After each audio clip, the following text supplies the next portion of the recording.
Assalamualaikum warahmatullahi wabarakatuh. Baik, di sini saya akan berikan panduan cara untuk membuat latihan pengukuhan di dalam buku aktiviti Pendidikan Islam tahun 3. Baik, untuk unit 2 dalam tajuk solat yang sempurna dalam muka surat 85 ya. Baik, di sini kamu semua perlu tanda pangkah pada perkara yang membatalkan solat, tanda betul pada perkara yang tidak membatalkan solat. Dilihat gambar-gambar di sini ya, kamu boleh analisis gambar ni.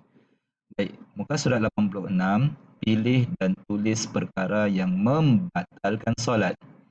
Untuk yang pertama, di antara dua pilihan jawapan, pilih satu sahaja letak di sini yang menunjukkan perkara itu membatalkan solat. Pertama, najis ada pada pakaian ataupun najis ada pada dinding. Kedua, terbuka aurat dan ditutup secara atau membuka aurat dengan sengaja. Yang ketiga, bercakap-cakap ketika solat atau berbersin ketika solat. Yang keempat, menghadap kiblat ataupun berpaling dada daripada kiblat. Yang kelima, terbatal wuduk ataupun menelan air liur yang terdapat dalam mulut. Antara dua-dua ni mana yang membatalkan solat? Tulis di dalam ruangan kosong ini.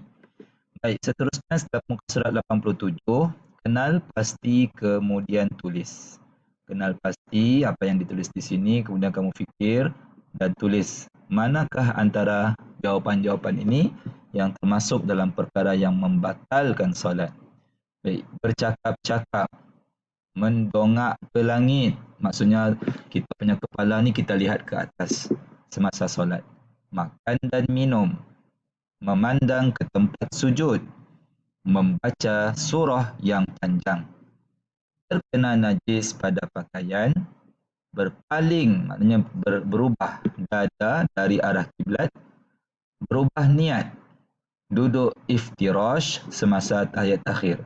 Duduk iftirash ni maksudnya dia duduk dalam keadaan macam duduk antara dua sujud tu. Tapi dia duduk begitu semasa tahiyat akhir. Adakah ia membatalkan solat? Kalau iya, sila masuk dalam ni. Kalau tidak, jangan masukkan di dalam ini. Yang seterusnya, muka surat 88, suaikan mana yang batal dan tidak batal. Ahmad menelan sisa makanan yang ada di celah-celah giginya. Batalkah atau tidak batal?